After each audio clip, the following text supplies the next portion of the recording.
இந்த இட அப்படின்னா தெரியும் ஜூம் பண்ண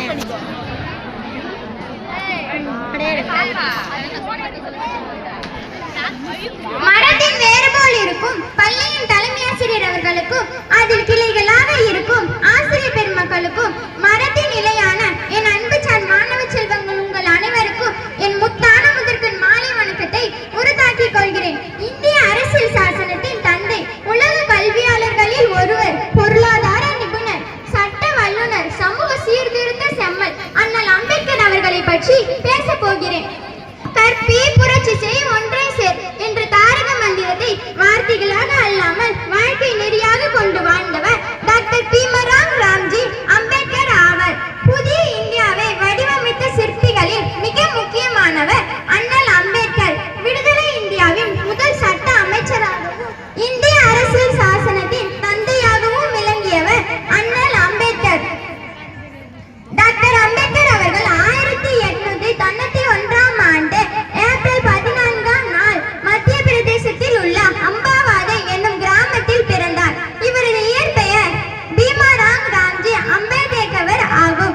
தாழ்த்தப்பட்ட பிரிவினை சேர்ந்தவர் என்பதால் சிறிய வயது முதலே இவர் சந்தித்த இன்னல்கள் அதிகம் என்றே கூற வேண்டும். பள்ளியில் மற்ற மாணவர்களோடு அமரக்கூடாது, அவர்களோடு பேசவோ விளையாடவோ கூடாது, தனி மண்பானையில் தண்ணீர் குடிப்பது என பல்வேறு இன்னல்களை அனுபவித்தார். இவை அனைத்தையும் தாங்கிக் கொண்டு தனது ஆரம்ப கல்வியினை முடித்தார். அமெரிக்கா கொலம்பியா பல்கலைக்கழகத்தில் பொருளாதாரம், சமூகவியல், அரசியல், தத்துவம் ஆகிய பாடங்களை பயின்றார்.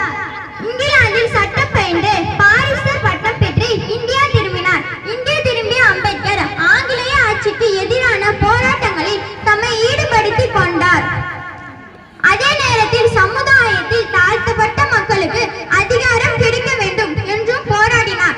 ஒதுக்கப்பட்டோர் நல்வாழ்வு பேரவை என்ற அமைப்பை உருவாக்கி அதன் மூலம் தாழ்த்தப்பட்ட மக்களுக்கு அதிகாரம் கிடைக்க வேண்டும் என்றும் போராடினார். சமத்துவ சமுதாயத்தை உருவாக்கும் நோக்கில் சமாஜ் சங்கம் என்னும் அமைப்பை உருவாக்கினார். இந்தியா விடுதலை அடைந்து குடியரசு நாடாக ஆவதற்கு சொந்த அரசியல் சாசனம் தேவைப்பட்ட போது இந்தியாவின் சிறந்த மேதை அம்பேத்கரிடம்தான் அந்த பொறுப்பு ஒப்படைக்கப்பட்டது. இந்திய அரசியல் சட்ட முன்வரைவு முடியும் வரை உடல், பொருள், ஆவி அனைத்தையும் அர்ப்பணித்து பெரும்பாலும் தன்னந்தனியாக இரவு பகல் என்று பாராமல் எழுதி கொண்டிருந்தார்.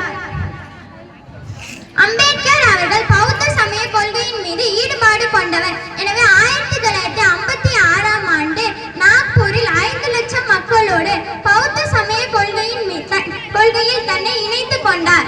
தாழ்த்தப்பட்ட மக்களுக்காகவே தன்னுடைய வாழ்க்கையை அர்ப்பணித்தவர்.